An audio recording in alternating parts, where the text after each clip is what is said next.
Hola clase! I cannot believe that we are reviewing the last chapter of the semester. Vamos a repasar el capítulo 12. Comencemos. So first we'll start with the subjunctive following verbs of emotion and personal expressions in ojalá. Can you recall some of these verbs or impersonal expressions?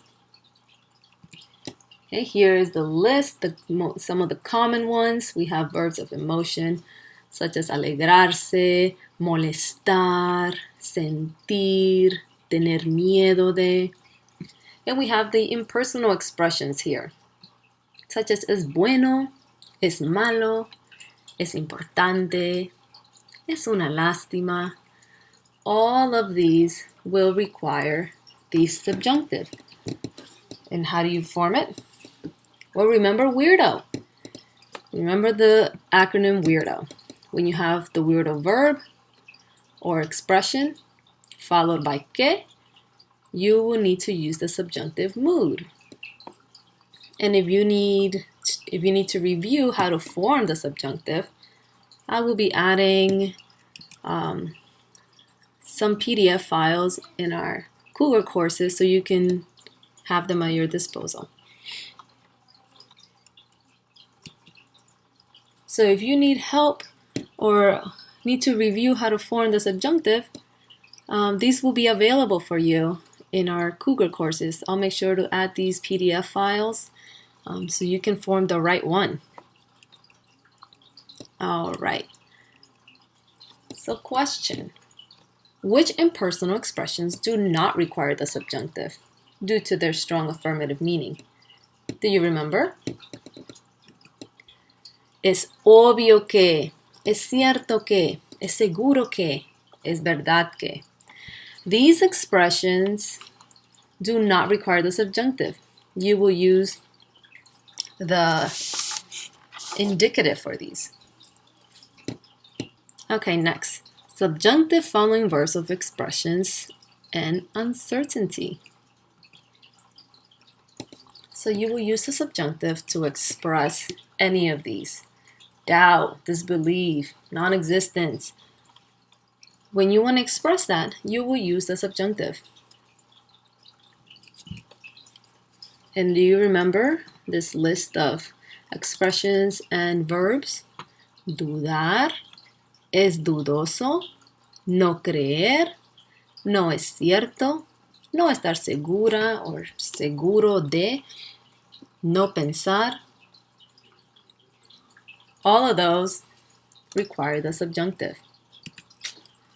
But which of those listed verbs, these ones, and expressions do not require the subjunctive when used in the affirmative?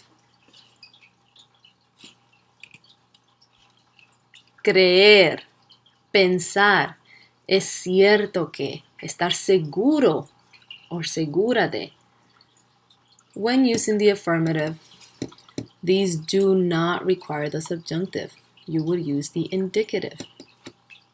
So knowing this, how would you answer these two? Which mood would you use?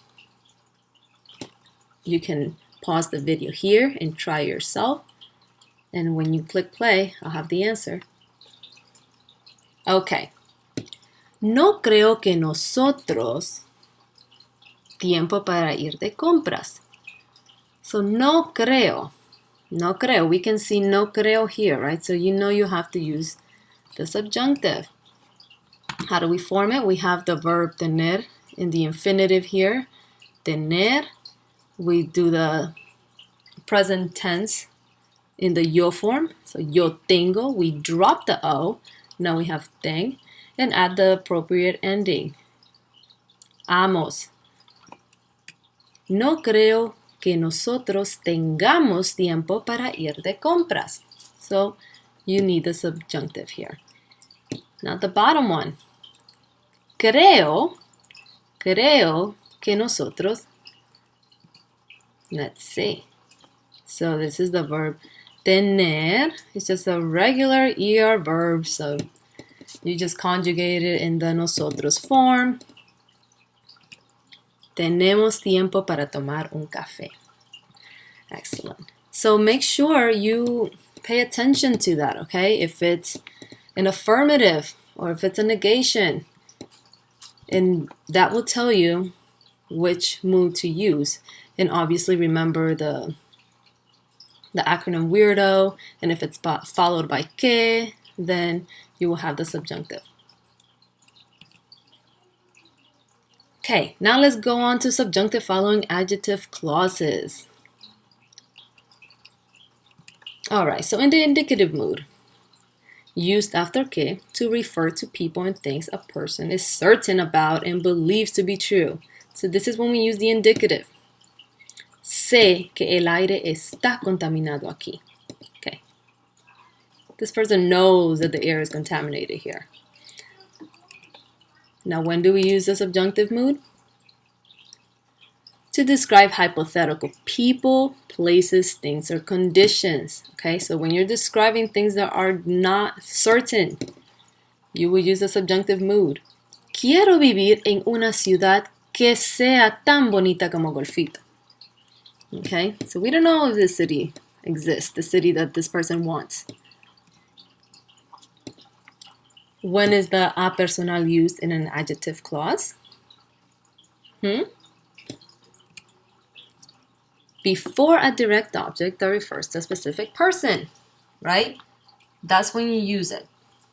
But if the person refers not specified, however, you do not use it except before, do you remember? Alguien, nadie.